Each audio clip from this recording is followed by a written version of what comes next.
once I decided, this is something I want to do, I started recognizing and noticing kids in stuff more often, because imagine this is before Disney Channel and all of that kind of stuff. So like to find a child on television was not quite as easy as it is now. Like a kid could just watch like Disney Channel and their whole world could be like things of children and things that kids do. So something that I saw with kids in it and was like maybe E.T. or something and was like, oh, like I could actually do this now if I wanted to. And it could be like an actual job.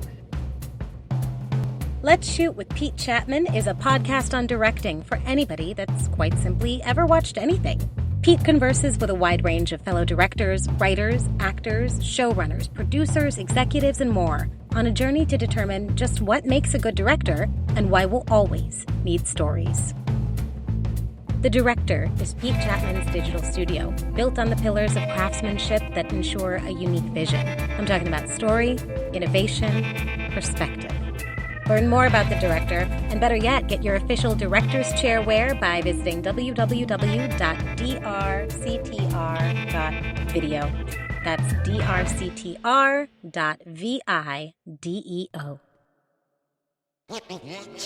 All right, folks, here we go. This is episode 3 of Let's Shoot with Pete Chatmon. And today I would like to introduce you all to our guest, Mr. Dorian Missick. A lot of you have probably followed this man's career for decades at this point. Pretty crazy to be able to say that. I first worked with Dorian on a junior year film at NYU. It was called 5 to 6, and it followed a $5 bill to 6 different people. That film also featured a good friend of mine, Tony Patrick, who would be the writer on the script Black Card that I directed and HBO picked up in 2016. So I'm doing the math quickly right there. That film was 1996, 5 to 6 at NYU. And then the short was 20 years later. And in between that, Dorian was in maybe 2 or 3 more shorts that I did, but also he carried the heavy lifting. He was #1 on the call sheet and #1 in the journey of making my first feature film, Premium. So we're gonna sit back and get into a little bit about acting, navigating a career, and also talking about his amazing and what I hope will be a nominated performance as Jamal in ABC's For Life. Here we go. Roll sound. Speed. The interview. Take 1. Action. Today we welcome the talented actor, good friend, amazing dude, Dorian Missick. What's up, man? What up? Yeah. So, I was thinking about changing up the first question, and I wanted to ask you, what was the first story that had an impact on you? Whether a film or even like, I don't know, something like even passed down through your family, but something where you felt the impact of a good story. I come from a storytelling family, man. So it's just like, it's tough to say any one specific thing. One of my earliest memories of like family members telling stories was an event. It was like a block party that I was at. I was there, and one of my cousins, he ended up. It's crazy because like the people who hosted the block, one of the houses that hosted the block party, they had this big ass dog, and they kept the dog on the balcony of their house because the dog was wreaking havoc on the neighborhood. Where was this, in Atlanta or Jersey? Or this was actually in Queens. I was living in Jersey at the time, but it was a block party in Queens. All right. Yeah, we went to one of my cousin's houses in Queens, and the dog started pissing from the balcony down to the street, and it was from the fire escape, and so the piss was coming down, and one of my cousins thought it was like water, so he like jumped underneath the piss and started dancing in circles and letting the water get on, and the grown people was laughing at him even though he was getting pissed on, like he didn't know it was piss. Right. And the shit was hilarious to me. And then my father was recounting that incident to somebody that he worked with. right? And the way he told it, even though I was there, he made me listen to it like I wasn't there. You know what I'm saying? And that was the first time when I realized the power of like really painting the story, because I mean, literally, I was like I was listening with bated breath, and I was right there. Like I watched it happen. And I got a bunch of situations like that with my family where like they just are great at holding court, man. That's dope, man. That I think one of the things that I used to recognize would be when I had all my office jobs, and you'd be near the water cooler or the microwave or the refrigerator, and there'd be somebody who could weave a tale about some bullshit, but it would be captivating. And then there'd be somebody who had some really dramatic things happen to them, and you're like, man, would you just shut up? Like a super important milestone in their life, and you're like, come on, man, like I'm trying to heat this fish up and get back to my desk. So that's true, man. And did that kind of have any impact on you wanting to be, a rapper or actor or comedian? Because I know you've had a lot of creative inspirations and paths that you could have followed. Yeah, I mean, kind of because you when you spend so much time with your family like I did, things just become like second nature. Like you don't realize that it's anything special until you get around people who are not your family members, and then you start talking, and then you realize people are dying laughing, and you're like, "What is so funny? Like this actually happened. Like why is it so funny to you?" And then you realize, like, yo, I have a gift. I have that gift that my dad has, that my uncles have, that my mother has. And so it put it into my mind, and then I, being when I was a kid in Jersey, I went to private school in Westfield, New Jersey, which I don't know how it is now, but at the time it was not very black. And I was the only black kid in the school. And what I realized quickly, the only black kid in the school, not just my class, in the school at the time. And what I realized quickly was that they really appreciated the fact that I could run fast and I could tell jokes. You know what I'm saying? Like those were the two things that I realized were like at the top of the list of how I could keep people like not talking about my blackness, So that kind of like put the seed in my head that, I could be an entertainer, and it kind of keeps people from recognizing the things that are different. Mm-hmm. You know what I'm saying? Was there so that's interesting. Was there from the way that like your father recounted that story of the dog pissing off the balcony, like what did you kind of learn to be the story of your family? What you mean? Like, I don't know, like, and I don't know if that's like a family tree per se, but like, Missicks are fill in the blank, Yeah. I mean, it's funny because like that moment definitely made me listen to my dad, and I'm like, damn, I was there, but did it happen like that? And then I had to like recount the details, and I was like, yo, it really did happen like that. But he like took the most mundane thing and put a flair on it. But it's like it actually did happen. Like that did happen. It's just that might not have been the way I described it. And so like how people say like, you put 100 on 10. Like, like that's how we tell stories, man. We put like 100 on 10. It's not really an exaggeration, but it's just like, yo, you wouldn't think like, like how you got the army cap on, and I'd be like, yo, he had on the army cap, like he looked like he looked like one of the Buffalo Soldiers, and somebody's like, yo, this is a regular army cap. Like, what you talking about? But like the way he said it, you're like, yo, that's a vivid image, and it's the truth. Right. Now you got to paint that picture. Like Castro, like it's the truth, but it's like that's not be the way somebody else would describe it. Right. So when did you get the bug to want to have a career in story as an actor? Very early, man. I can't even really remember how far back. I think probably when I saw Soldier Story, the movie. That was like, 83? So that would put me in the first grade, I think, at that time. Kindergarten or first grade, like around there. And so I was really little when I went to see that movie. And it was the first time I had seen a story about a bunch of Black people that wasn't like a documentary about slavery or the civil rights, but it dealt with the civil rights kind of issues, but like in a way where it was like not bearing down on us. It was just like a story. Right. And that kind of opened my mind. And then my mother was such a huge Denzel Washington fan.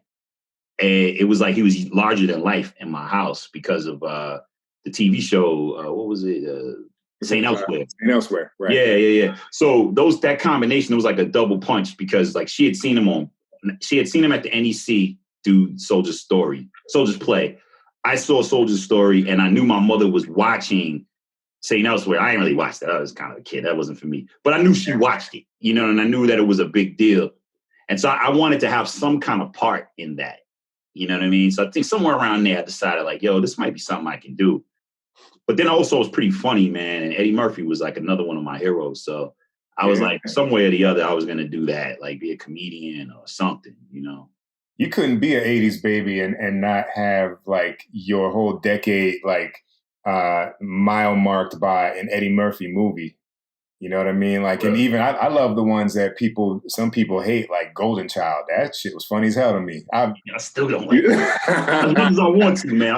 I like Bowfinger, like, that's one of the, or like, what's the one with Rasputia? Like, people hate that movie, but I love that. Wait, which one is that? Where it was like towards the end, like, right, it came out, it kind of messed him up for the Oscar because he was like gonna get the Dreamgirls Oscar, and then he put this movie out. Where he played like a bunch of different characters, but one was a woman named Rasputia. Was it Pluto Nash? No. Damn, it'll come back to me. But that movie actually wasn't as bad as they say. But either way, yeah, I'm an Eddie Murphy dude, man. Like I grew up, Richard Pryor, my mom's dad kind of looked like Richard Pryor to me as a kid. And so I grew up thinking Rich was part of my family. So it was like a combination of these things, man. My mom's side of the family, my grandfather on her side, her dad, like, he's a crazy storyteller, or was a crazy storyteller, mostly with alcohol involved. And it was super blue, super street tales. I love that dude, man. I used to love listening to him. I used to love hanging with him. He just was like a pimp kind of character, even though he was not a pimp, It just was like that character, that personality really that kind of stuff just really linked with me, man.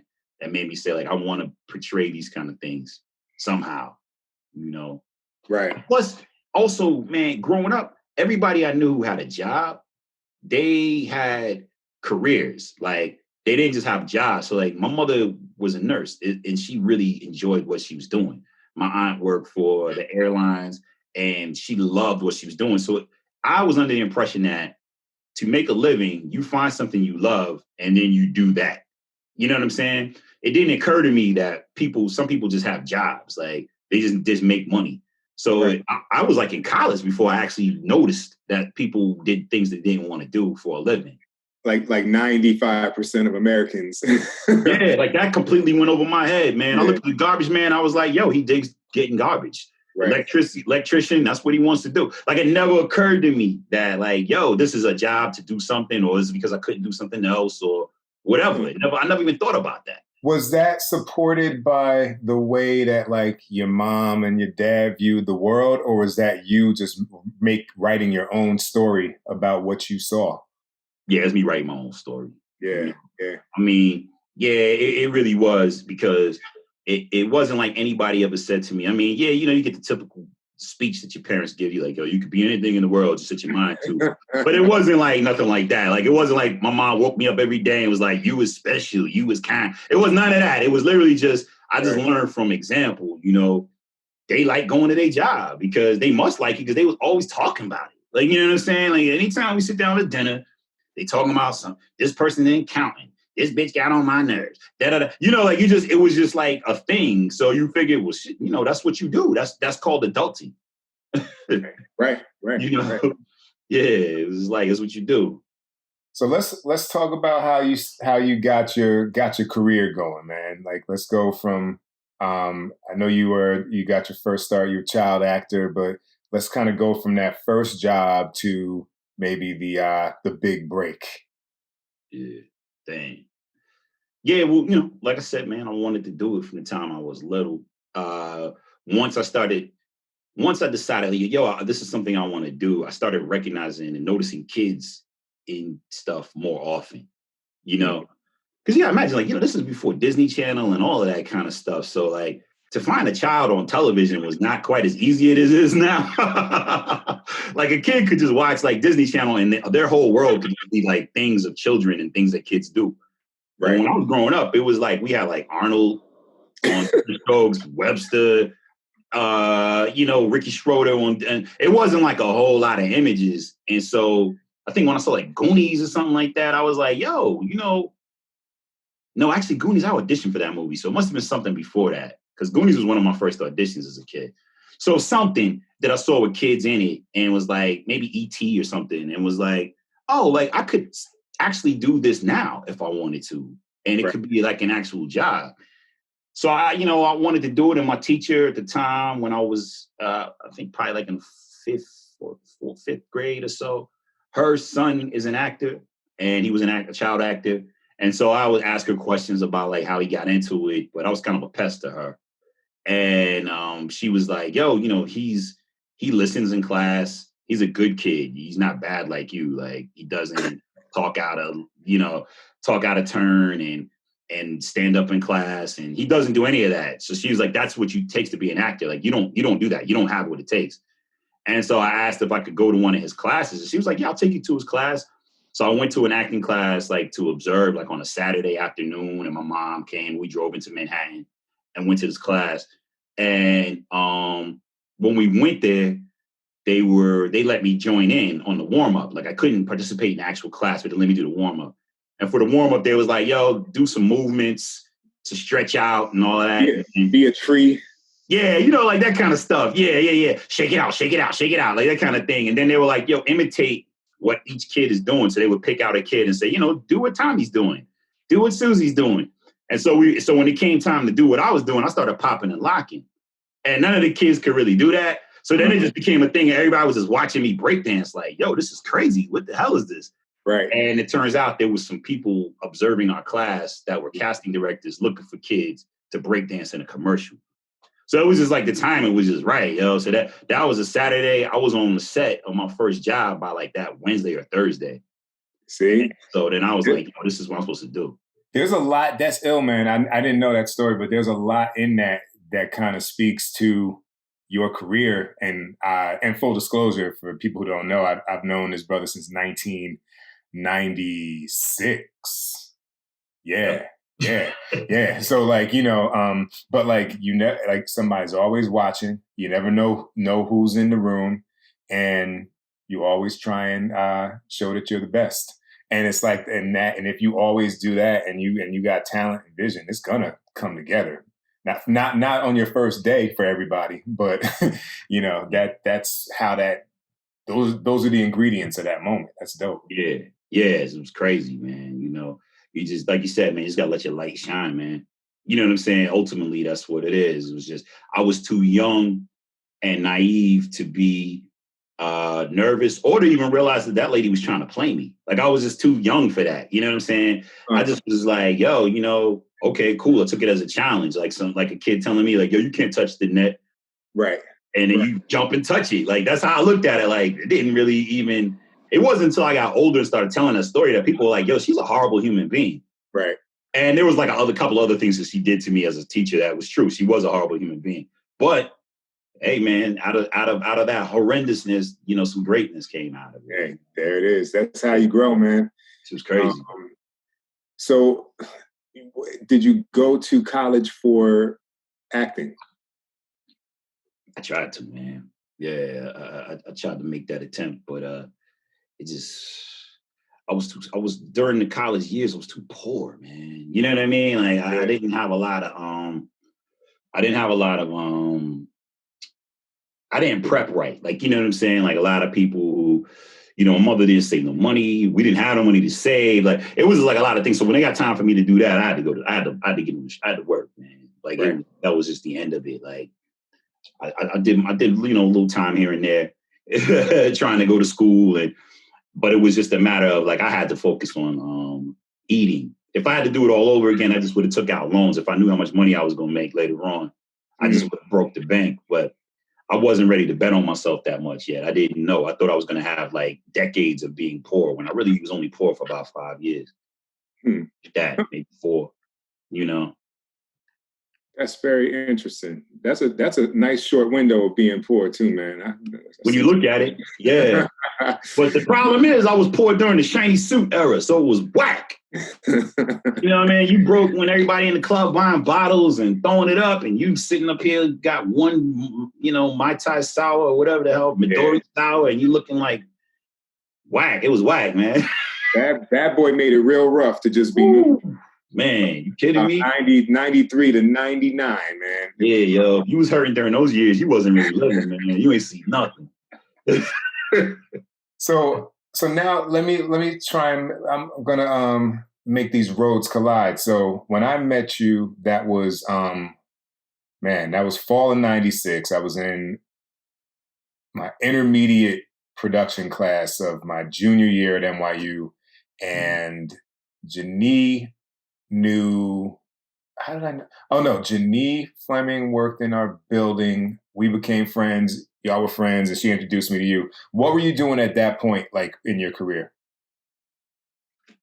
I think at that moment I was in a theater company. So I was making, I was in like a children's theater company. So we was like going around doing shows, schools and things like that, but it was an income. I was doing that and commercials at that moment, trying to break at theater, other than just the children's theater. I was doing, super duper off Broadway, Shakespeare in the parking lot kind of stuff. But like cutting my teeth. So I was kind of knocking around the city doing that kind of stuff. And like you said, Blockbuster Video. I feel like that was. Oh yeah, that's right. Yo, I forgot about that. Yeah, I was working at Blockbuster. I think because when I met you, like you said, it was the fall. So I was trying to save up money for Christmas. And so I took a part-time job at Blockbuster, which was actually like the most gangster. I really, I miss those people, man. That job was ill. Was that in Queens? Yeah, that was in Southside Jamaica, Queens, man. Yeah, that was the dopest, man. I love that thing. Yo, just a quick aside about that place. All right. Yeah. So it was great for me to take out all my aggression because it was like we would get robbed like once a week because it was like right in the hood, man. People come in and steal from us, stick us up, all kinds of stuff, like once a week. And so my manager was like, listen, headquarters is I'm gonna end up getting fired because we can't keep product in the store and they're gonna close the store down. So what we need to do is, because we would call the cops and they would show up like an hour later, like, nah, show up. So it was like, yo, what we need to do, if you catch anybody stealing, you need to snatch them up and put them in the break room until the cops come. So then the cops can arrest them and we get the material back. So that turned into all of us at work. The dudes just couldn't wait to see somebody stealing. We was jumping people, beating, like, yo, Blockbuster would get sued if they knew we was doing all of this. We was body slamming customers, like, yo. But that product stayed. Yeah, the product stayed, man. And we could rent as many movies as we wanted for free. So I got a real good education on film just from that alone. That's that Tarantino and Kevin Smith of it all, man. I tell people this all the time, man. Like, one of my best jobs for life was pumping gas. You know what I mean? Like, you learn crucial skills that nobody ever tells you when you have a job like that, man. Because it was like a reverse road movie because everybody came through the gas station. So you getting super rich doctors, you got people who literally getting $2 of gas in coins, and you're interacting with everybody and seeing how they view the world and how they view you, which is super yeah. I mean, I think I might have told you there was a guy who used to come and he had a Ford Explorer, and every Sunday he'd fill that shit up. It would take $28. Like he ain't drive nowhere different every week. And I remember the first time he came in, it was raining. We didn't have a canopy, and he would slide the credit card through like a crack in the window. And I'm like, dog, I'm getting wet. You can't even like let the window down. And so one time the machine was broken, and he had to come in and deal with the card inside. And he saw all the books and shit I had because I was there on weekends from NYU. And then he stayed and talked to me for like 20 minutes. And then every time after, he'd stop and we'd talk for like 5 minutes. And it's like, you shouldn't have to be introduced to my reading list, you know what I mean, to find merit in that relationship, man. That's crazy. But it's also true about our experience. Yeah. That's why everywhere I go, man, the blue collar workers, I'm like, what's good, man? Like, because people act like they don't see them. Yeah, seriously. Yeah, that's real rap. I mean, a lot of people who I worked with at Blockbuster, it was a temporary job. A lot of the cats was in college and, Yeah. and some of them, just did whatever. But like, it's interesting to watch. Like, we keep up with each other. It was, you know what I'm saying? Like with each other's journeys, you know what I'm saying? And it's like you look back and sometimes you're like, man, how do I know that person? Like, who is this person uploading to Instagram? Who is this? And you're like, oh, damn, that's right. That's my man. We used to work together at, Blockbuster. Now he's in politics. You know what I'm saying? Like, yo, that's wild. You know what I'm saying? Like, is that a true story? Is that true story? Right. Yeah. That's great, man. That's great. Well, talk about the big break. I know what it was. Because I think I went with you to the premiere. But what was your big break and how'd you get it? Oh yeah, my big break, no question. I think that my introduction to the industry was 2 Weeks Notice, without a doubt. The movie with Sandra Bullock and Hugh Grant.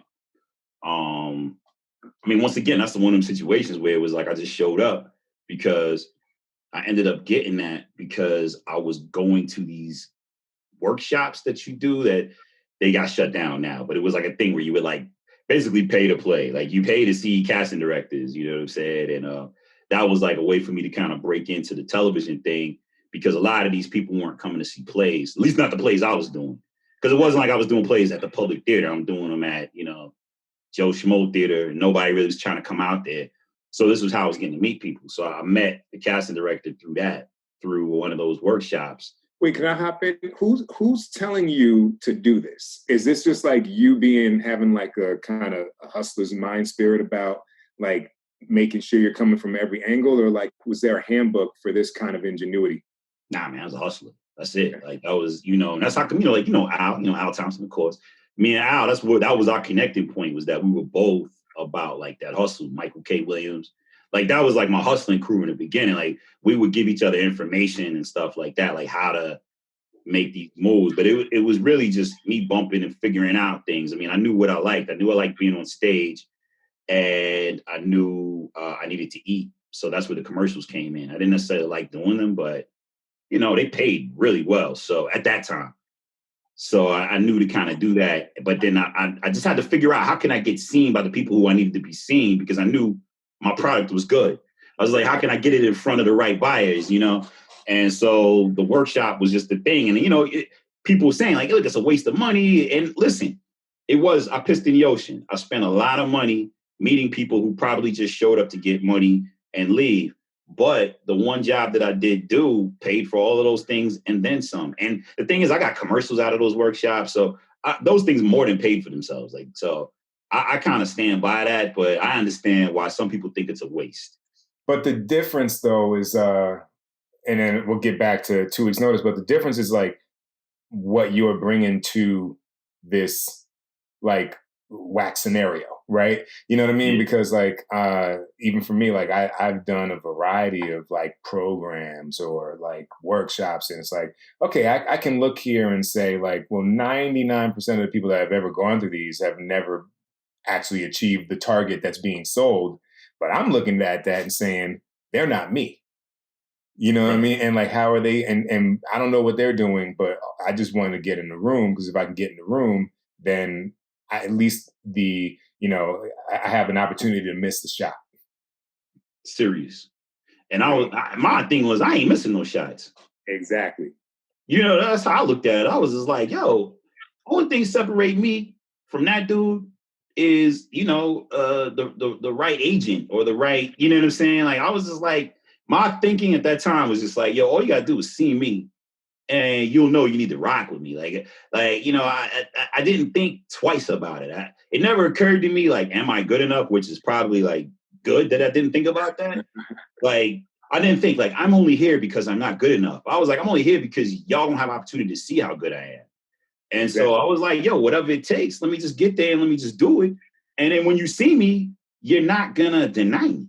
Like it just seemed like A plus B equals C. Like and indeed it was. So that's how you got on the radar of the 2 Weeks Notice casting director, or yeah.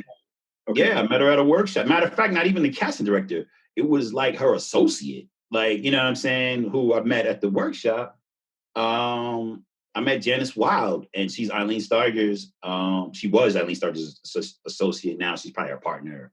But I met Janice, and she told me that she took my picture after that I gave her. She took my headshot and put it next to her desk with a sticky on it that said "must find work," because she was like, "Yo, this kid is good. We have to find something for him," you know. Right. And it sat there for months. Like, you know, I didn't think anything of it. I just went back to doing what I was doing. Went back to Blockbuster, doing student films, whatever. And then, cats. yeah, you know what I'm saying? I just went back to my life, you know. And then all of a sudden, I managed to get an agent through a play that I was doing, but it was like the kind of agent that is really good for theater. Like, they would have kept me doing plays and plays and plays and plays. And they did. I was doing regional theater all over the place. It was great. I got no problems with them. But when it came time for like the film and television stuff, they're really only good at getting you like the 1 or 2 liners. And so they like submitted me for the movie for 2 weeks notice to play like, you know, like a bellman or bellhop or something like that. Something just, you know, quick in and out. And that's when the casting director jumped on it like, yo, maybe we should bring this guy in for this. The character was a fat Italian dude. But she was like, this kid is so funny. And this movie's very white. I remember her telling me that.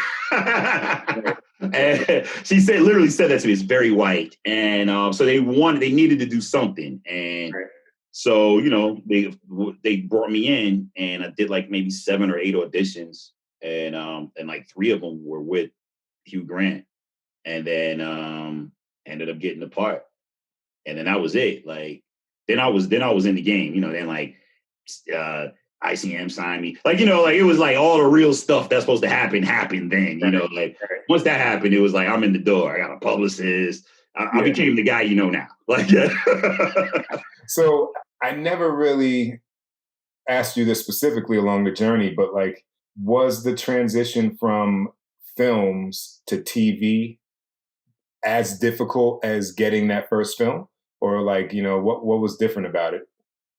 Nah, man, because then from that point on, I was busting. I came out swinging. You know what I'm saying? Like, when that hit, it was a wrap, because when that came out, it was, number one, it was a big deal. Hugh Grant and Sandy were big stars at the moment, you know, and it was like a big holiday film. This was 2002. Yeah, we shot it. Yeah, because we started shooting 6 months after the towers came down. Right. Yeah. But yeah, so so it came out December 2002, and they, you know, when this movie was done, it was like a big deal, like, because this was a role that would have gone to like a comedian of some sort, you know, like a big name comedian, because it was a meaty role. Right. And so the fact that it was like this unknown guy, it kind of created a buzz around me. And then, you know, I had a lot of meetings set up, and then Sandra was pretty good about that too, like making sure I met the right people. I think one of our first trips about premium was a time when we were trying to get money to get premium done. I was taking a lot of those meetings that they were setting up for me as a result of me just doing the movie. Before the movie came out, it was already like, you got to meet this kid.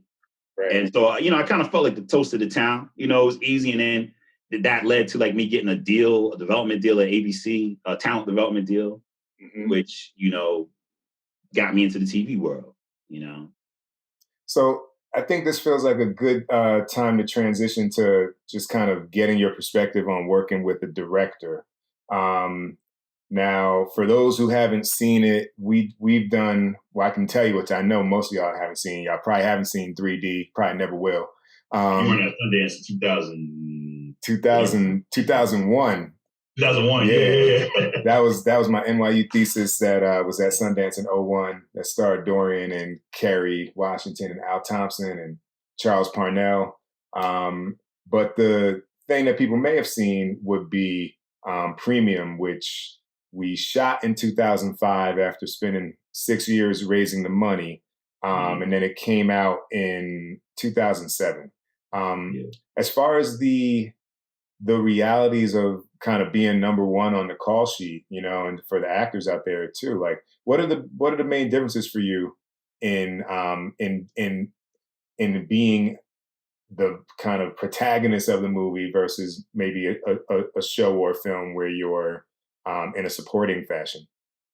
I mean, number one sets the tone, or should set the tone for the workspace, and that's one of the things that I learned super quickly working with people because, back to 2 weeks notice, working with Sandra Bullock and Hugh Grant, like they really set the tone, especially Sandy, like she's super loving and supportive and like she really set the tone. And then me and Hugh got along great. And you just kind of understood like there was a bigger responsibility than just being the main person on the show, the main person.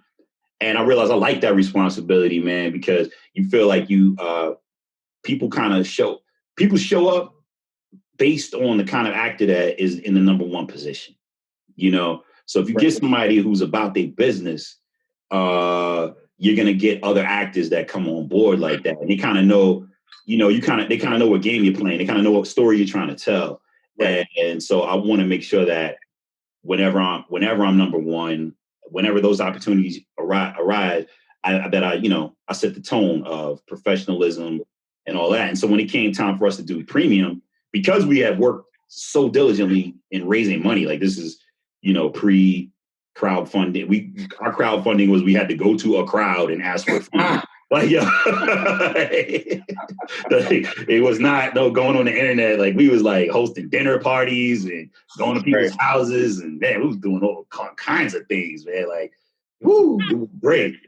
But I felt like I was so a part of that process that by the time I got time to shoot it, I was like, I already felt so attached to the creative process. I'd been through all the iterations of the different scripts and, the casting process, everything that I was like, okay, I understand what it takes to get this movie going. Mm-hmm. And I just carried that on to all my other work. Even sometimes when I wasn't number one on the call sheet, my cast kind of looked to me as number one because of that. Set the tone, man. It's huge. And a lot of folks don't always recognize the value in it. Yeah. And I like it anyway, because I like the challenge of being of telling the whole of the story kind of being on my back a little bit. Right. I like that challenge, man, because as an actor, it gives you so much space to breathe. I mean, there's some value in supporting as well, of course. But it's just after a while, you kind of just like, man, I just prefer to spread my wings. Right. So, there's such a unique craft that's happening, a craft of collaboration when you're making a TV show or a film where you have so many people with so many uniquely different skills coming together to make this one thing, hopefully with a clarity of the story and being on the same page. Like, how do you define, or what do you look for in your collaboration with a director? Well, in film, if it's a writer director, I prefer the writer director in a film, just because then they have a complete grasp and they don't have to go back to anybody in terms of like what their interpretation is of the piece. So you can have a conversation with essentially two people at once, the writer and the director, because oftentimes, you might have an idea and the writer might have an idea, or the answer that the director gives you will be different than the answer the writer gives you. So I prefer somebody who's really dug into the piece as much as I'm going to dig into it. So usually, if you've written it, you've looked at it from so many different angles that any question I have is not really going to be pushing you or not really going to be challenging you so much as it's just like, this is something that I thought about, and perhaps you didn't mean it to come across this way, or maybe you did, or here's an idea that I have, and I prefer to work with writers and directors like that, that are writer directors. I look for that. In television, I like when a director comes in with a clean vision, man. As far as like directing the acting, I mean, if I've been developing this character for X amount of episodes, we ain't really gonna have a whole lot of discussions about what my character will and won't do. That's a lot of wasted energy. But what we can do, I think, is best is like, if you're gonna put my character in a position that maybe I wouldn't necessarily find my character in, and you as a director can give me a good enough like leeway, like push me in that direction enough that makes sense, then I love that. I'm really excited by that. I'm excited by directors who push back, man, in television.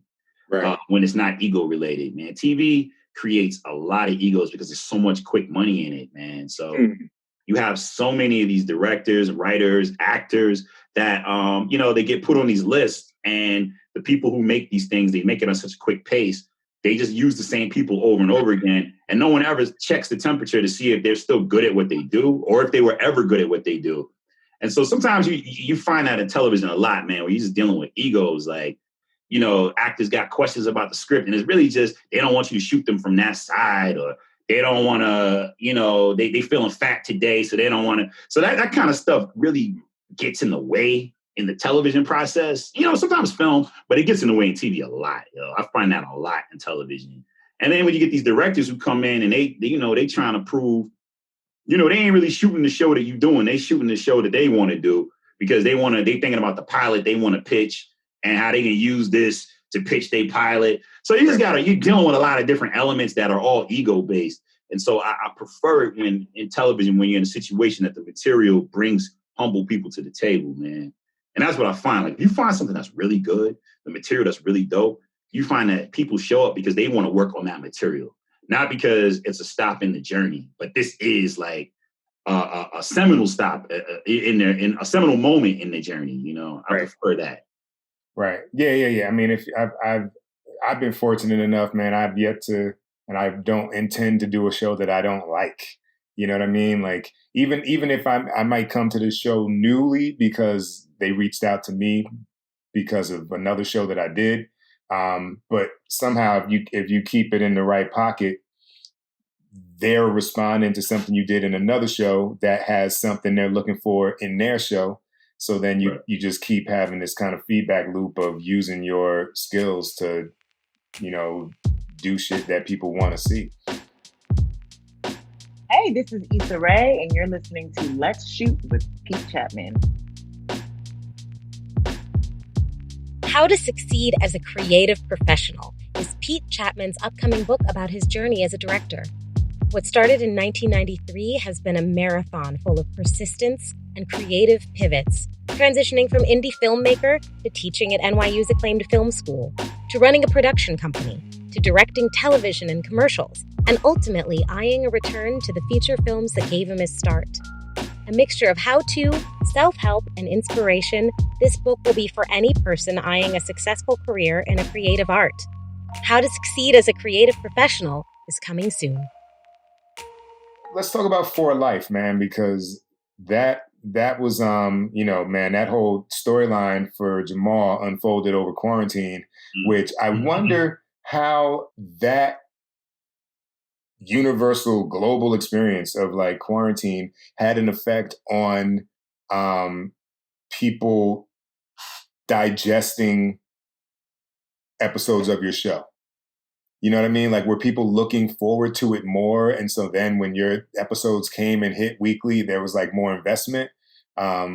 It's hard to track, but I don't know if you could tell just by like social media, because you had a super compelling storyline that caught everybody by surprise, and you killed it with the performance. I'm just wondering if you might have noticed anything different, like in the way that The Last Dance, like everybody was there for that because it was like, yo, it's Sunday and I got nothing to do.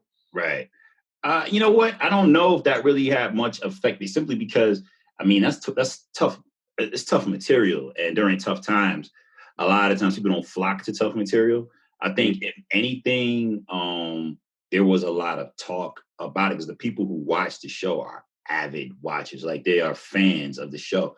And so people hear about it and want to be involved and want to watch it. You know what I'm saying? And so I think that was more of what I was noticing. I mean, we started a little bit before the quarantine, and I definitely noticed a pickup on the streets. Like, if I was walking somewhere up at the airport, the things that people recognized me from was that. You know what I'm saying? Like, that was the thing. Like that was when I was like, oh, I got something that people are watching. You know? And that I noticed that difference. Once the real surprising element of my character unfolded, I was in the house. I would have loved to know what that was like to be on the street during that time, you know? Yeah. just to see what that response would be. I mean, I saw some of the stuff online, and it was pretty much what I expected. It's divisive. Let's talk about the character and the role, and like what attracted you to it. It's interesting. What attracted me to it was kind of funny. I got tricked a little bit because my agents knew I was doing a play. That's when I was doing 2 Trains Running in New York, in LA. And so I wasn't really auditioning for stuff. It was pilot season. I was like, I'll read it. And if they want me to do it, I'll do it. But I just was like not interested in a lot of stuff that was happening during pilot season. It was a couple of things. So they sent this thing to me on a 2-day show Saturday. And they're like, yo, read this. We can get you an offer. But you got to read it and let us know what you think about it. So like read it in between shows or whatever. I read it thinking that they wanted me to play Aaron. and that's the lead on the show. The lead on the show. And I was like, man, this is incredible material. Yeah, I was like, definitely. And then when we had a conversation about it, I was like, it's too late, man. Like, I love the story too much that like I'm here. Like, I gotta do it. Because in the pilot, Jamal doesn't do anything hardly at all, So that was what the big deal was. I had to have a lot of conversations with the creatives about what their game plan was for him for the season. But it was good how the timing of it was perfect because I read this script just reading it for the story. And I just assumed because they gave it to me that this is the character I was playing. But I fell in love with the world. I fell in love with the writing. I fell in love with the just the whole experience that I was like, I have to be a part of this. Right. And I may not have read it had they told me that I was playing another role. Gotcha. And not that they tricked me, they just didn't tell me. They just like, read it. But you know what? That's kind of reflecting that the storytelling was well executed, and it was a world that was worth being on TV because it is a different kind of show. And I often was wondering how, it would be handled on network. For those that haven't seen it, For Life is a show that follows a character named Aaron who's in jail and basically educates himself to defend himself and also get back at the system and defend other inmates for I'm not explaining it very well. I didn't have the synopsis pulled up, but you give it a better run than that. Yeah, he's a lawyer. He becomes a lawyer in jail, represents himself. It's ultimately, we know the true story of Isaac Wright Jr. He ultimately gets out. And in this, you watch how he uses the cases of the other inmates to build his case to support himself so he can get out of jail, and that's, pretty much what it is. But it deals with the politics of the prison politics, the actual politics, the guards, and you kind of see that world and how those things intertwine and how it's almost impossible for somebody to get justice in a situation like that. And so, as far as the revelations of Jamal's character over the season, were you finding out where his story was going to go, like week to week, or did they kind of give you eyes on that? Oh, they told me, Joe. They told me from day one. Like, okay, yeah. Because that's something that you got to be sure that someone's okay with. You know what I mean? Right. So yeah, they told me from the gate. Like we had our first table read, and I remember Hank Steinberg, our creator, was like, "Hey man, stick around, let's talk." And we had been having some conversations via text message and email, just about like where I think, what would be interesting things that Jamal could do over the season and all that, not knowing what they had planned. I just was like throwing things out there because I was just like, yo, I don't know what you guys are thinking. Read this article. But, so we had been having a lot of discussions. And what was very clear was if we can't find any place for this character to go, you're free to leave. That was very clear from day one. And so when he was telling me to come into his office, I was like, this is when he tells me like, yo, we couldn't figure it out. We're going to just kill you. And I'll let you go before pilot season so you can get something else. Like, I thought it was going to be one of them conversations. But instead, he like shut the door, looked around and was like, listen, this is what we got planned. Right. And it was, I was like, yo, man, there's no way I could have come up with that on my own. Right. Well, for the listeners, we're obviously talking cryptically here and we're avoiding all spoilers, but I highly recommend you hop on abc.com and check out season 1 of For Life because it's dope. We're on Hulu too. And it's on Hulu as well. And, I got fellow friends directing episodes. And, what's also cool, man, I don't know if he ever went up to you, but there was a kid who had PA'd, right, on a short that we made in 2003. Was it Aaron Jacobs? Yeah. I would see him from time to time on set. He came up to me. I would see him actually damn near every day at one point. Yeah. I couldn't remember that because there was a couple of people who came up to me like, we worked together on this, but I remember him specifically. Yeah. So that's just a beautiful kind of story, man. Aaron worked on a short that we did back in 03, 04 called Chameleon that we made after 3D just to kind of remind ourselves that we could make shit. And, he was in high school at the time, at the high school I went to in New Jersey, and now he's working, I think, was he in the camera department? Yeah, he was in camera. Yeah, so super dope. That was like crazy. I love that when that kind of thing happens, man, when you get the full circle moments, it just shows you that you're in the right space, that you're working with the right people, man, that your energy's right when you end up someplace like that. Yeah. Do you have any plans on becoming a director or directing down the line? Yeah, most definitely. Yeah, definitely. I just don't want to rush it, but it's definitely something that I want to do. I've always wanted to do it, though. Even in the early stages of me acting, it was something I always wanted to do. But it was just my focus has been on the acting. But yeah, it's definitely something that I want to get into. And not just like in the way of like a lot of people, which is not a knock on this, but like, hey, I've been on the show for 6 years. Let me start directing some episodes. No, like I actually would like to just I have other stories that I want to tell. Right. And I've dabbled in directing here and there, some web stuff, but I want to get, in it and do something for real. Yeah. I always say, man, I mean, actors have probably the best training camp for it because you get to witness great direction, like on a one-to-one basis. You get to witness horrible direction. You get to see you get to see not ideal editing choices, because you're like, that wasn't the take that I killed it on. You know what I mean? Like you're right in the middle of it. And if you can like kind of change your hat and look at it from outside of your own skill set, it's like a great craft to take into the director's chair, man. Yeah. I mean, one of the things too, I'm one of them rare actors that I'm able to kind of let it go once I do it. Yeah. I will watch something and be like, damn, I feel like I had a better take, but I'm like, man, for whatever reason, they felt like that worked. You know what I'm saying? Why I thought my take was better on this one, for some reason they felt helps tell the story more.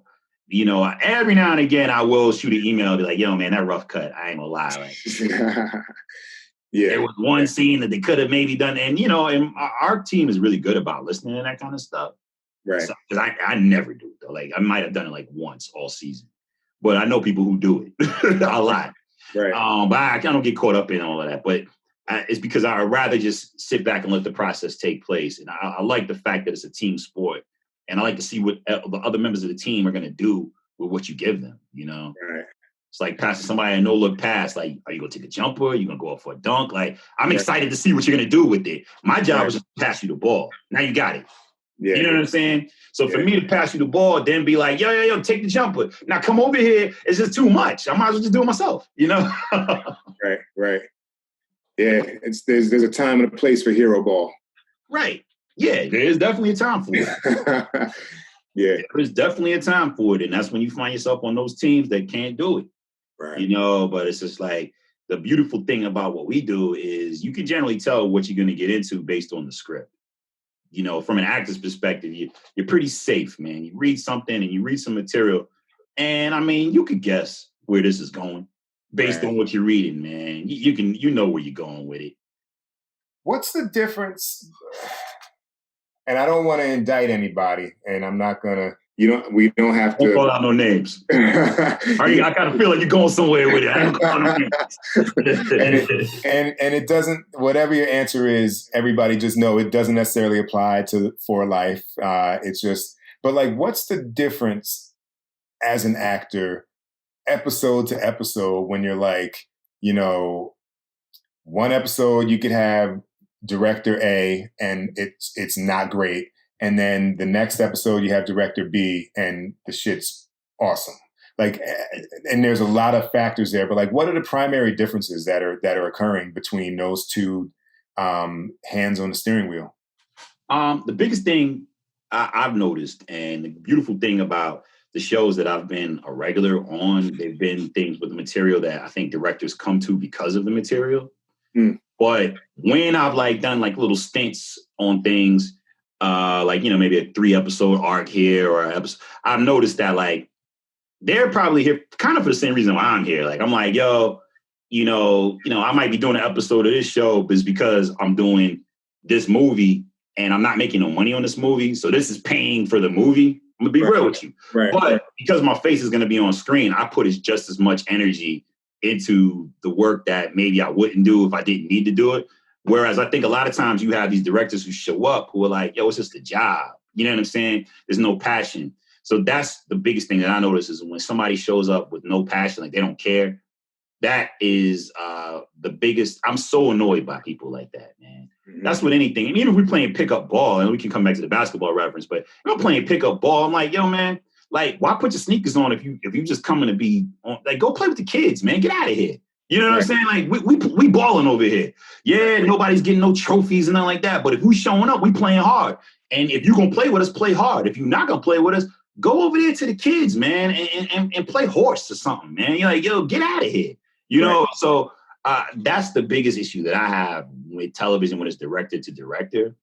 I don't oftentimes, like I said, on the shows that I've been on as a regular, I don't usually have that problem. You know, that wasn't a SouthLAnd issue. It's not a tell me a story issue. It's not definitely not a for life issue. You know what I'm saying? These are not the things. But sometimes you get these directors who are just like, yo, it's a journey. It's part of the journey. Like, I don't care. Right. What's been your most, maybe if there's a top two, if it's not only one, like what's been the moment that you look back at your career and you're like, man, that was my best moment of telling a story, whether it was a scene or a moment, you know? Man, I don't know. I don't look back like that. I couldn't tell you. I'm probably more forgiving of it when I look back on it, to be real with you. Because when I do something, like I'm so nitpicky about it when I see it the first time, I can't really enjoy something. You know what I'm saying? When I see it. So I wouldn't know. I'd have to go back and look at something.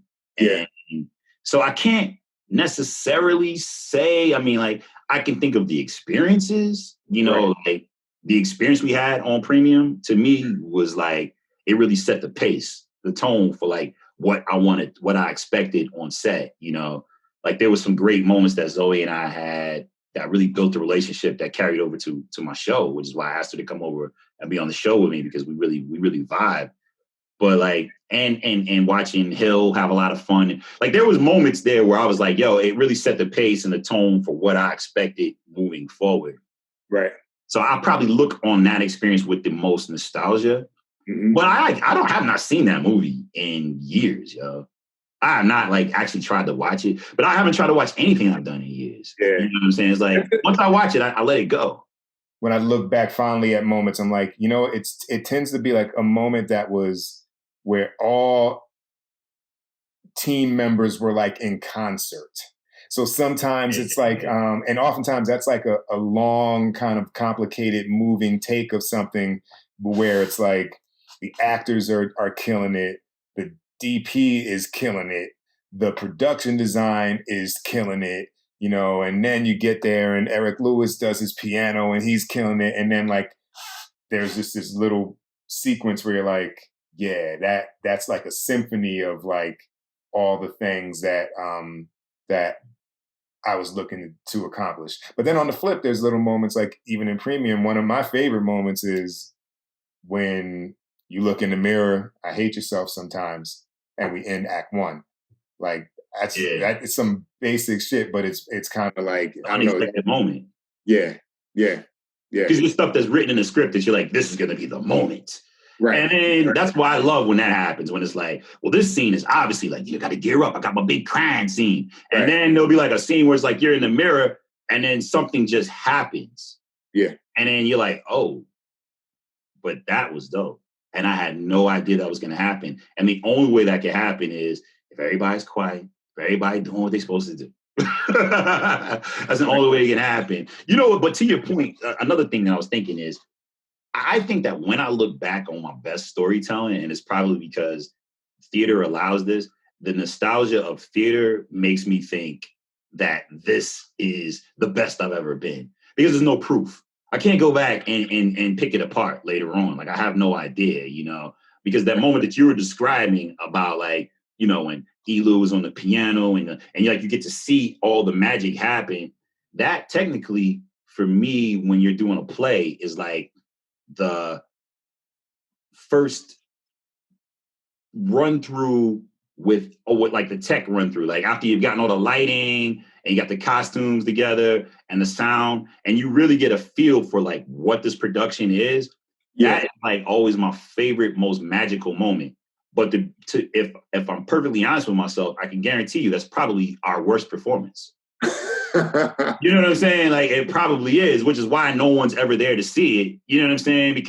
Which is why you stay for 2 hours after rehearsal so the director can tell you all the shit you did wrong. But that's always like a moment when you're like, yo, this is something. Yeah. Like, wow, the lights, I can actually forget about everything else and just be here. I'm not thinking about blocking anymore. I'm not thinking about anything. I'm in costume. That's like a great feeling. You know what I'm saying? And then you don't really get that back. I mean, you have moments of it as the show goes on, but that one initial feeling of like, yo, man, we really got a show. Mm-hmm. You know what I'm saying? Which is like why I think a lot of times directors at the end of those rehearsals will be like, yo, that was so long. We went 20 minutes over. Because I think people are luxuriating in the fact that they're actually like living in these parts for the first time. Right. Have you developed tricks to kind of keep it new when you're doing repetitive takes on a TV or film set? Or are you fine just kind of like you can lock in and hit the button and just redo what you've been doing? I can do both. I mean, I learned how to hit the button and redo because I did a lot of commercials. Right. And once you do commercials, you realize you're just there to sell soap. Don't worry about trying to develop no kind of character, nothing like that. It's just you're there to sell soap, be in the right place, tell the joke exactly the way they want you to do it, get the hell out of there. I can do that. Not necessarily my favorite, but there's a joy in that too, in that, because I get into the idea of a process. So once I can take away the artistic aspect of it, just realize there's a process here, I can get into that. But when you're somewhere where they actually allow you to act, I just act, man, because 9 times out of 10, when you get somewhere where you're allowed to act, at least for me, I'm with other people who are capable of what they're doing, very capable. And so you just listen, man. You listen and respond, and it's like, yeah, you're going to be saying the same thing maybe for a couple of takes, but something different tends to happen when you and that person are just listening to each other and responding, They might, I don't know. It's just like you can read their mind. Like, yo, she was trying to say something different to me this time, so I'm going to respond differently. You know what I'm saying? Even though we're saying the same words, we're having a different conversation, And so I think that there's beauty in that, man. Yeah. I don't like to do a million takes, but if you are a director who has established that that's your process and there's a method to your madness, it's not just you're scared that you won't have nothing to turn in. If that is a method to your madness, I will rock with you on that, man. Right. I like a system, yo. I just like to do it. It's a weird thing. I have thoughts on that because and part of it's governed by never having had enough money to make anything. So I feel like after 3 takes, we're doing 4 if we absolutely have to, but somewhere in there we're gonna edit it. You know what I mean? Like, and I just feel like there's I feel like that actually that requirement from the indie world has been fruitful in television because you have to move fast. But it's interesting, man. It's like you gotta also be able to, like, going back to the basketball shit, it's like you gotta be able to run in a system, but like if you have to isolate, you also got to be able to take them off the dribble, and you got to know when to like pull those levers. And as an actor or a director or anybody, if you can if you can identify the moments that are yours to take over and do with how you want to handle them, then you can really carve out an interesting career for yourself. Yeah, you gotta be flexible. Yeah. Like, and not necessarily you have to be, but it's good to be flexible, man, because sometimes when a director pushes you outside of your comfort zone, because sometimes actors just get mad about doing a bunch of takes because they tired, they're not comfortable doing it. You know what I'm saying? Like, that's the end of the day. Like, they'll come up with all these kind of ways to intellectualize it, but it comes down to is just like, yo, man, I'm not used to doing this. You're asking me to do something I'm not used to doing. I don't want to do it. I like to be uncomfortable. You know what I'm saying? Because then I can kind of find something that I never found before. I kind of dig that. When I first came on to SouthLAnd, one of the big things about that show was they before they even hire you, they it's like they do a background check. They talk to a whole bunch of people to make sure you're not an asshole. And part of the reason being is because they tell you, like, listen, we don't have sides on set. We don't do that. We don't do it. You come to work with your lines memorized already, and then you shoot. Now, that sounds like, to someone who's never been on a TV show, they're like, yeah, that sounds like ABC. You're supposed to do that. But if you've ever worked on a television show, right. Hey, man, that's a beautiful concept. That's John Wells, right? You can do that. That's John Wells, right? Yeah, John Wells, yeah. I feel like that's the policy across all. Yeah, on Animal Kingdom, too. Shows. Yeah. Nameless, all that, yeah. Mm-hmm. I love that. They do. Yeah, and it's tough, man, because when he first said it to me, I was like, yo, I don't know how we're going to do that. But what ended up happening, at least on SouthLAnd, is we would have a lot shorter shooting days because a lot of handheld stuff, and because everybody was so ultra prepared that you would get through the day quickly, so you can go home and learn your lines for the next day. You have plenty of time. Right. Because they told me, they were like, yo, this is the show where you take your kids to school. If you have kids, you can take them to school, come to work, rap, and pick them up. And they were not lying, yo. And it was because he was like, this is a well-oiled machine. This is how we do it. And that was a system that I was not used to working in. But once you get in that system, you love it, man. I don't work like that on every show. Right. I got a feeling, and we'll see in the coming months, I have a feeling that that's going to be a new requirement in this COVID-19 shooting, because I've seen conversation of limiting takes to that the director gets. And I'm like, well, if you're going to limit my takes, I got to be shooting people who know their lines. Right. Because I've done some shows where the first 3 takes are somebody learning the lines. You know what I mean? And if that's gonna, so I would be a fan of that, because everybody has their own process, but I show up ready to rock. I don't show up wondering how I'm going to shoot it, or saying like, I don't need to shoot 3 master shot setups before I figure out what the master's going to be. And I feel like that'll be maybe a good byproduct across the industry of at least preparedness. But we'll see. Well, it takes preparation on all parts. So I will say this: a lot of times you can't do that in television, because you'll show up the morning of and you got a whole new scene. You know what I'm saying? And so they didn't do that to us on SouthLAnd. You know what I mean? It was like, they said, listen, we've taken the time to grind the script out to the place where it's ready. We've taken the time to do this. So you don't have to worry about changing words. You don't have to worry about anything. It's like a play, essentially. Like a play that's been workshopped before you got here. Right. So they already workshopped it. Now you just have this finished work, and you can just and as an actor, it's beautiful to be able to relax into something like that and say, yo, this is what's happening. Even if you have a question about like where things are going or whatever, you can just live completely in the moment, because you're like, well, yo, they took some time to think about this. So if you have a question, someone can answer it quickly. Right. Right. And I like that. Because you've been on TV before where it's like, man, and these are like not good shows. I'm talking about the shows I did so I could pay for me being in, this independent film. You do something and you're like, yo, I got a question. This doesn't really work for me. Can I say this line, or explain to me why it's written like this? And they'll be like, yo, you change it. What would you like to change it to? And I'll change it to this. Then they got to call some writer to come running down.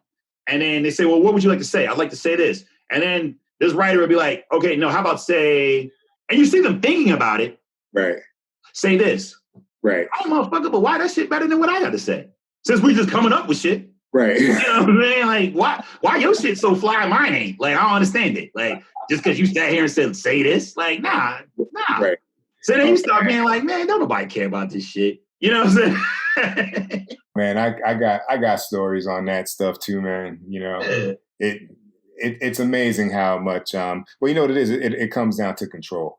You know, the joke that I always say is that if you gave somebody the script right now for Good Will Hunting, they'd say, well, why has he got to be a janitor? And why math? Why not science? You know what I mean? Like, and that's just the nature of everybody's got to feel like their hands have value. Otherwise, they're obsolete. And perfect example of that. I love this shit. It was just like hilarious. It was a money job. I mean, shit, fuck it, I did it. It was a money job. I was getting ready to do an indie. Because usually if you see me on something, you're like, damn, he did one episode of that. It's because I was trying to pay for an indie, yo. Trying to justify it to my agents. I'm like, yo, if they'll give me X amount of dollars to be a guest star on this show, will y'all lay off of me if I want to make $125 a day doing this movie? Are we all good? You know what I'm saying? And usually it works like that. So this is one of the times I was getting ready to do an indie, and I got an offer to do one of them procedural shows. And I played a rapper. And I remember they wrote me this battle rap that I was supposed to say. It was with 3 6 Mafia, and I'm supposed to run up on the stage while 3 6 Mafia is performing. I'm supposed to run up on stage, grab the mic, and kick like 16 bars, right? And so I'm like, all right, cool. Now I'm in New York. I'm about to fly out to LA to do this. I'm looking at it, and I never even took the time to memorize the rap because I was like, this must just be a placeholder rap because whoever wrote this never heard rap before. Like, there's no rhythm to it. It's just, it was like, there's no format here. Didn't memorize it. Get to set, and we start rehearsing it, and the director was a director who directed episodes of The Wire and stuff. It was a money gig for him too. And he was like, yo, yeah, just say the first couple of lines of the rap, and then, boom, we'll be done with it.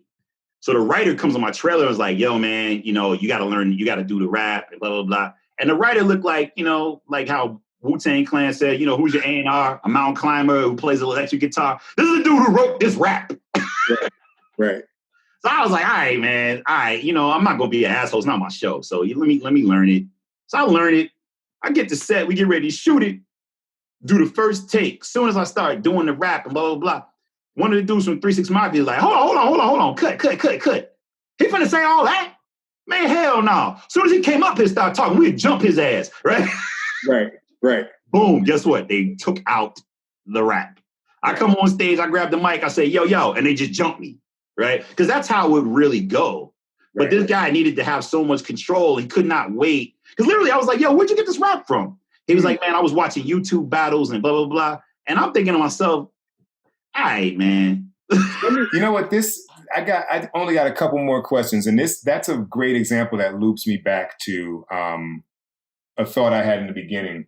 I've been thinking a lot about what's going on in the world right now. With Theo Travers the other day, I was asking him, what are the stories that are missing in the world where a movie like Do the Right Thing made in 1989 basically, could be made today without a frame changed, right?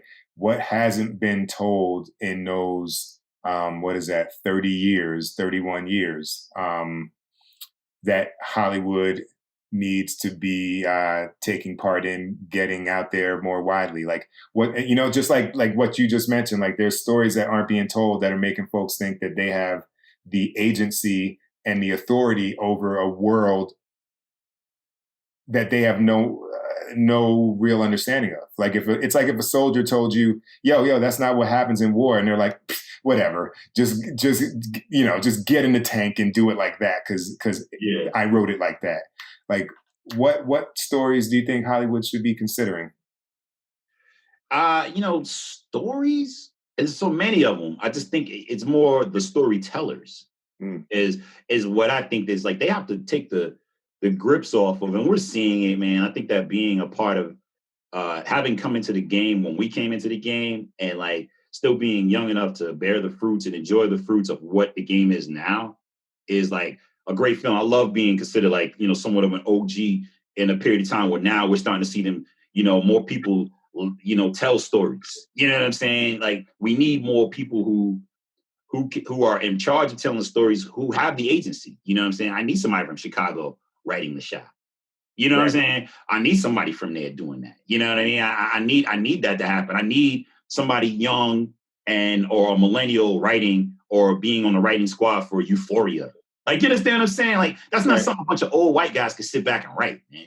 You know what I'm saying? Like, you need somebody in the room who can give this very specific girl, this very specific young lady, her very specific voice. You know what I'm saying?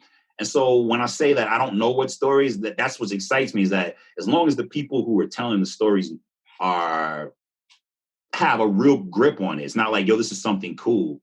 Right. And I'm excited to see anything, man. Like, I didn't know I needed Euphoria until I saw Euphoria. If you could tell any story, what would you tell? Good question. I'm such a big Richard Pryor guy, man. Something, and just not just Richard Pryor. I mean, Richard Pryor. Yeah. Richard Pryor would be awesome.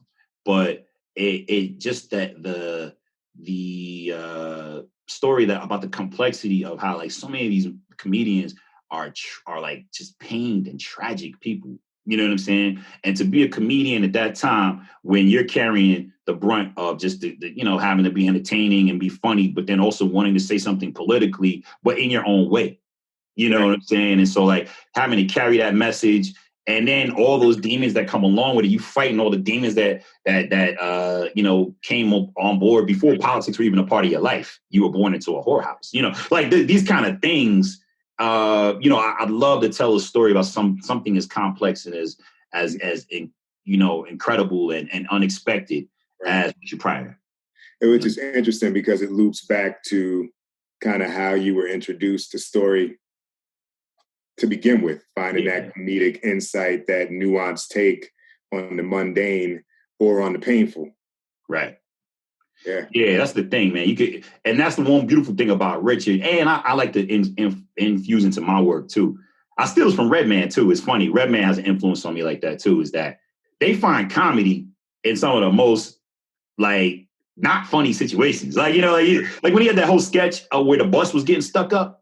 Right. You know what I'm saying? And it was funny. It was like, yo, the only thing that was crazy about that, this is Redman on his album, where they're sticking up the bus, and dude's like, yo, this is a motherfucking stick up. And he's like, give me your gum, give me your da-da-da. And, like, there's one guy in the background who his only line is, ah.